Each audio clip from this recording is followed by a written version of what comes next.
प्रणाम। आओ जी, धन्यवाद, धन्यवाद। आप कुर्सी पे विराजेंगे? हाँ, एक कुर्सी कुर्सी ले आप जी, आप मोहन भागवत जी हैं, राष्ट्रीय स्वयंसेवक के अभी संघ प्रमुख हैं महाराज जी। इधर इधर लगा। एक आसन भी इस पे बिछा दो, एक आसन आप विराज।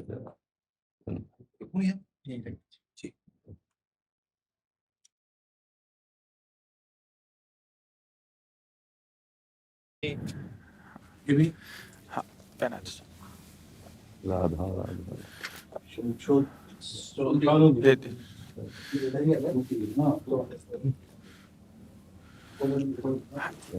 दे। आप विराजिए। माला माला बस ऐसे रहने दीजिए, बैठ हम से अपनी शिव जी को प्रणाम करें। और किसी को कुर्सी की आवश्यकता हो तो मंगा लें, अगर जमीन में बैठना है। बैठ जाए। मेरा ही केवल घुटने का जरा है जी महाराज जी, बस दर्शन करने थे। आपकी बात वीडियो पर सुनी तो लगा एक बार देख लेना चाहिए। चाह मिटी चिंता गई मिनुआ बेपरवाह, ऐसे लोग कम देखने को मिलते। देखो, अपने लोगों का जन्म जो भगवान ने दिया है ना, ये सिर्फ सेवा के लिए दिया है। व्यवहारिकी सेवा और आध्यात्मिक सेवा, ये दोनों सेवाएं अति अनिवार्य हैं। केवल व्यवहारिकी सेवा ही होती रहे, हम अपने भारतवासियों को अगर हम परम सुखी करना चाहते हैं तो केवल वस्तु और व्यवस्था से नहीं कर सकते, उनका बौद्धिक स्तर सुधरना चाहिए। आज हमारे समाज का बौद्धिक स्तर गिरता चला जा रहा है, बहुत चिंता का विषय है। हम सुविधाएं दे देंगे, हम विविध प्रकार की भोग सामग्रियां दे देंगे, लेकिन उनके हृदय की जो मलिनता है, जो हिंसात्मक वृत्ति है, जो अपवित्र बुद्धि है, ये जब तक ठीक नहीं होगी तब तक हमारा देश धार्मिक देश है, हमारे यहाँ धर्म की प्रधानता है। तो इसी बात को बार बार हम सबसे निवेदन करते हैं कि ये जो हमारी नई पीढ़ी है, इसी से हमारे राष्ट्र की रक्षा करने वाले प्रकट होते हैं। जो विद्यार्थी जन है, उन्हीं में कोई एमएलए बनता है, उन्हीं में कोई सांसद बनता है, उन्हीं में कोई मुख्यमंत्री बनता है, उन्हीं में कोई राष्ट्रपति या प्रधानमंत्री उन्हीं में अपने लोग भी सब थे। अब हमारी शिक्षा केवल आधुनिकता का स्वरूप लेती जाए और व्यभिचार प्रवृत्ति, व्यसन प्रवृत्ति, हिंसा प्रवृत्ति, ये नई पीढ़ी में देखकर बहुत असंतोष हृदय में होता है। इसीलिए कितनी भी शरीर में पीड़ा हो, हम प्रयास करते हैं जितने से जितने सामने हमारे भगवत स्वरूप जन आते हैं, पहले बुद्धि शुद्ध होनी चाहिए। मय्येव मन आदत्स्व मयि बुद्धिम निवेश है, तो निवशिष्यति मय्येव अत ऊर्ध्वम न संशया, तू मेरे में ही निवास करेगा, अर्थात भगवदानंद में। अविनाशी जीव कभी भोग विलास में तृप्त हो ही नहीं सकता। हम अगर अपने राष्ट्र की विशेष सेवा, तो हमारे धर्म का परिचय, जैसे आप जन करते हैं, धर्म का हमारा क्या स्वरूप है, हमारे जीवन का लक्ष्य क्या है। हमें जितना राम जी प्रिय हैं, कृष्ण जी प्रिय हैं, उतने ही भारत देश हमारे लिए प्रिय है। जैसे राम भक्त, कृष्ण भक्त, वैसे हमारे भारत देश का हर जन जन हमारा आदरणीय और पूजनीय। पर अब जो मानसिकताएं बन रही हैं, वो हमारे धर्म और हमारे देश के लिए लाभदायक नहीं होंगी। व्यसन का इतना बढ़ता स्वरूप, व्यभिचार का इतना बढ़ता स्वरूप, हिंसा का इतना बढ़ता स्वरूप, ये बहुत ही विपत्तिजनक है। अगर ये बढ़ता रहा तो हम विविध प्रकार की सुख सुविधाएं देने पर भी अपने देशवासियों को सुखी नहीं कर पाएंगे, क्योंकि सुख का स्वरूप विचार से होता है। सुख और दुख की स्थिति सत्य नहीं है, आगमा पाइनो अनित्यास, लेकिन हमारा विचार, और विचार हमारा गंदा हो रहा है। बस हमारा उद्देश्य यही है कि हमारे देशवासियों का विचार शुद्ध होना चाहिए। अगर विचार शुद्ध है तो राष्ट्र प्रियता, जन सेवा, समाज सेवा, ये सब स्वाभाविक होने लगेगा। और विचार अशुद्ध है तो सुविधाएं बहुत हैं, उनका दुरुपयोग हो रहा है। तो बस आप सबसे बड़े बड़े जो उपदेष्टा जन हैं, जो बड़े बड़े धर्म की रक्षा के लिए भगवान ने जिनको भेजा है, उन सबसे यही प्रार्थना है कि सब व्यवस्था करते हुए हमारे देशवासियों की बुद्धि अध्यात्म को समझे। बिना अध्यात्म को समझे दुख सुख की समानता बिना किए परम सुख का अनुभव हो ही नहीं सकता। इस मायाकृत भोग पदार्थों को भगवान ने दुख योनया कहा है। मानो एक बोर्ड लगा दिया, दुखालयम अशाश्वतम। और हम सब यही चाहते हैं कि लौकिक भोगों को भोगने से ही हमारा राष्ट्र सुखी हो जाएगा या हम सुखी हो जाएंगे। नहीं, लौकिक भोगों को पूजन सामग्री बना करके और साध्य सच्चिदानंद प्रभु को रखा जाए तो आनंद की उमंगन हो जाएगी। बहुत सुंदर मानव जीवन का स्वरूप है, जिसे देव दुर्लभ कहा गया। दुर्लभो मानुषो देहो। लेकिन क्या दुर्लभता शब्द स्पर्श रूप रस गंध इन्हीं विषय के भोगने की या इन्हीं सुविधाओं के लिए दुर्लभ कहा गया? दुर्लभ है किसी सच्चिदानंद सुख के लिए। और उस सुख को तो हम भूले हुए, एकदम बहते हुए शब्द स्पर्श रूप रस गंध के प्रवाह में चले जा रहे हैं और इसी को सौभाग्य समझ रहे हैं कि हमें सुख प्राप्त हो रहा है। नहीं, हम सबसे प्रार्थना करते हैं कि आप अपने धर्म को समझिए। आप अपने स्वा को जहां जहां स्थापित करते चले जा रहे हैं, आप उसे गंदा करते चले जा रहे हैं। मदिरा में, हिंसा में, द्यूत कीड़ा में, व्यभिचार में, इसे दोष नहीं समझा जा रहा आज। और हमारे शास्त्र और हमारा धर्म इसको निषेध करता है। कलयुग की स्थिति बताई गई है। छोटे छोटे बच्चे व्यसन करने में लग गए। आज स्कूली विद्यार्थी जिनको ब्रह्मचर्य से पुष्ट होना चाहिए, वो ब्रह्मचर्य नष्ट कर रहे हैं। ये बड़ा चिंता का विषय है। हमारे देश के लिए जो जवान चाहिए, हमारे देश के लिए जो भक्ति चाहिए, उसमें बुद्धि और शरीर बल दोनों होना चाहिए। शरीर बल क्षीण हो रहा है क्योंकि व्यभिचार प्रवृत्ति में बहुत कमजोर अवस्था में, जैसे गेहूं की फसल है और गलेथ में काट ली जाए तो न दाना मिलेगा न सही भूस मिलेगा। ऐसे ही 20 वर्ष की अवस्था तक यदि ब्रह्मचर्य नष्ट कर दिया जाए तो वो गृहस्थ के योग्य में नहीं रह सकता। राष्ट्र सेवा की क्या बात है। हमारे राष्ट्र सेवा के लिए बहुत विशाल हृदय की आवश्यकता है। हमारे शरीर को बहुत स्वस्थ रखने की आवश्यकता है, तभी हम समाज सेवा, राष्ट्र सेवा। तो शरीर और बुद्धि दोनों का स्वस्थ होना बहुत आवश्यक है।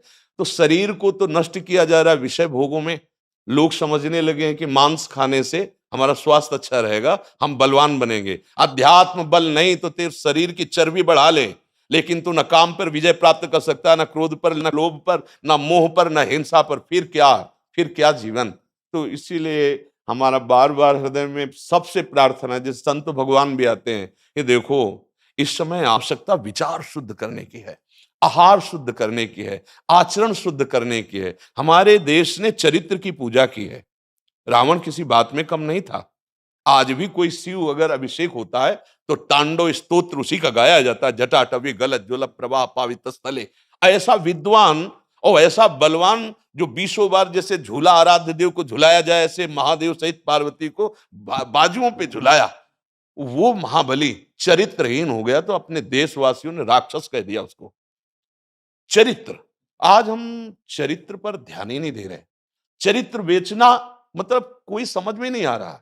छोटे छोटे बच्चे चरित्रहीन हो रहे हैं। हमारा राष्ट्र संकट में पड़ जाएगा अगर हमारे बच्चे व्यवस्थित नहीं हुए, उनकी बुद्धि शुद्ध नहीं हुई, उनका स्वास्थ्य ठीक नहीं रहा। कौन आगे चल कर के है? यही पीढ़ी तो है ना। इन्हीं में से तो निकलते हैं हमारे राष्ट्र भक्त, भगवत भक्त, देश सेवी। तो सबसे यही प्रार्थना है कि हमारे नई पीढ़ी को सुधारा जाए, उनकी मानसिकता, उनका बौद्धिक स्तर सुधरे, क्योंकि भगवान ने हमें सेवा के लिए भेजा है सबको। चाहे जितना एकांत गुफा में भजन करे, उसकी भजन की सिद्धि समाज सुधार में लगेगी। अगर समाज सुधार में नहीं हुई तो खास बात नहीं हुई। अपना उद्धार कर लेना कोई खास बात नहीं है। खास बात है अपने जीवन को सत्य और तप में तपा करके समाज को प्रदान कर देना। हाँ, विविध प्रकार से हमारे समाज को सुख पहुंचे, इसी में भगवान विराजमान है।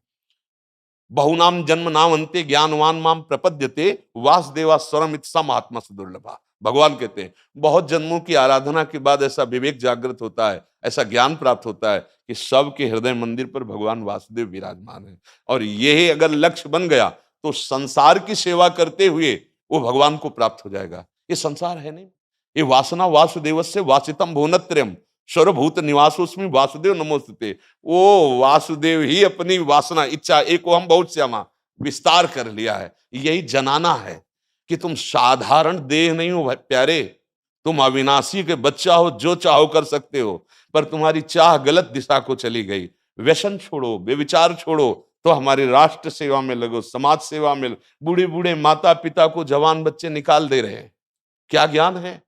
जिस समय हम किसी ज्ञान के योग्य नहीं थे कि अपनी रक्षा नहीं कर, उन्होंने हमारा मल धोया। आज हमें अवस्था उनकी सेवा की। हमारा समाज किस तरह से गिरता जा रहा है। जब बूढ़े जन मिलते हैं ना कि हमें घर से निकाल दिया, हमारे बेटे सेवा नहीं करते, तो लगता है हमारे शास्त्र तक पहुंचना तो बड़ी कठिन बात है। ये मनुष्य की मनुष्यता को भी छोड़ते चले जा रहे हैं, नहीं चले जा रहे। अब जैसे और लोग बहुत से वचन ऐसे, हम आपको ये दे देंगे, हम आपको ये दे देंगे, उसे होगा क्या? जो आप देना चाहते हो बहुतों के पास है। इनकी बुद्धि सुधारो, इनको धर्म का ज्ञान करवाओ, इनको राष्ट्र प्रियता सिखाओ कि राष्ट्र के लिए कैसे प्राण समर्पित किए जाते हैं। हाँ, अगर ये नहीं हुआ तो सुख सुविधाओं में फिर भोगवृत्ति बढ़ती चली जाएगी और लाभ नहीं मिल पाएगा। परसों नोएडा में मुझे भाषण करना था भारत के विकास पर, स्व के आधार पर भारत का मतलब, बिल्कुल यही बात मैंने रखी। आप लोगों से सुनते वही बोलते और वही करते, राष्ट्रीय और व्यक्तिगत चरित्र का। बस चिंता ये होती कि हम लोग करते चले जा रहे हैं, आप लोग भी करते चले जा रहे हैं, इतनी बातें बढ़ भी रही। तो प्रयास तो हम करेंगे, निराश तो हम कभी होंगे नहीं, क्योंकि जीना इसी के लिए है, मरना है तो इसी के साथ मरना है। परंतु क्या होगा ऐसी चिंता मन में आती है, इनके भी मन में आती है, उनके भी, सबके मन में रहेगी। इसका उत्तर सीधा ये है कि क्या हम श्री कृष्ण पर भरोसा नहीं करते? क्या बात है। बस हमें जो एकदम सही, हमें जो खास बात पकड़नी है, क्या हम सच्चिदानंद त्रिकालज्ञ सर्वज्ञ जगत गुरु भगवान श्री कृष्ण के भरोसे में भी कमी है क्या? अगर भरोसा दृढ़ है तो वही होगा जिसे कहा जाता है परम मंगल में, परम मंगल होगा, कदम पीछे नहीं। हम अध्यात्म बल को जानते हैं, हम अपने स्वरूप को जानते हैं, इसलिए हमको ये नहीं डरना कि होगा क्या। 3 प्रकार की लीलाएं भगवान की हो रही, एक सृजन और एक पालन और एक संहार। जिस समय जैसा आदेश होगा हम उनके दास हैं, वैसा ही करेंगे। क्या होगा? अब वही होगा जो मंगल रचा होगा श्री कृष्ण। अब संशय तो करना नहीं है। हाँ, बिल्कुल संशय नहीं करना। जैसे आप अपने लोगों को तैयार किया श्री कृष्ण ने, ऐसे ही आपके इन्हीं में से एक तैयार हो जाएगा जो बहुत जोर का संभालेगा। आपको चिंता नहीं करना आगे क्या होना है। हाँ, मूकम करोति वाचालम पंगुम लंघयते गिरिम यत् कृपा तमहम वंदे परमानंद माधवम। हमारे साथ श्री कृष्ण हैं, अब वही होगा जो परम मंगल होगा। बस निराशा, हताश, उदास ये हमारे जीवन में नहीं अधिकार रखते। किसी भी परिस्थिति में बिल्कुल किसी भी तरह का कोई शोक नहीं, किसी भी तरह का कोई भय नहीं। अविनाशी हूं। हाँ, जो हमें सेवा मिली दहाड़ता रहूंगा जब तक शरीर में श्वास है, और जब शरीर छूटेगा तो जो मेरा स्वरूप है उसी को प्राप्त होगा, मुझे कोई भय नहीं। और कि हमारा तिरंगा, हमारा राष्ट्र, हमारा भगवान है। आप तप के द्वारा, भजन के द्वारा लाखों की बुद्धि को शुद्ध कर सकते हो। मम भक्ति युक्तो भुवनम पुनातु सतरति सतरति सा लोकान तारयति। एक भजनानंदी लाखों का उद्धार कर सकता है। तुम भजन करो, अपनी इंद्रियों पर विजय प्राप्त करो, कोई चूक मत होने दो और राष्ट्र की सेवा करो। हाँ, ये राष्ट्र सेवा के लिए प्राण समर्पित, ये राष्ट्र सेवी हैं। पर ये जितेंद्रीय होकर, व्यभिचारी होकर नहीं, ये भोगी होकर नहीं, योगी होकर के अब संकल्प बना, सर्वे भवन्तु सुखिना, सर्वे सन्तु निरामया, सर्वे भद्राणि पश्यन्तु मा कश्चित् दुःख भाग् भवेत्। आचरण से, संकल्प से और वाणी से, तीनों से हमें राष्ट्र सेवा करनी, समाज सेवा करनी। और हम निरंतर यही चाहेंगे कि आप जैसे सतमार्ग में प्रेरित करने वाले स्वस्थ रहें, भगवान सदैव रक्षा करे और आप आगे बढ़ते रहे। हमारे देशवासियों की हाँ बौद्धिक स्तर का सुधार और व्यवहारिक स्तर का सुधार दोनों का होता रहे।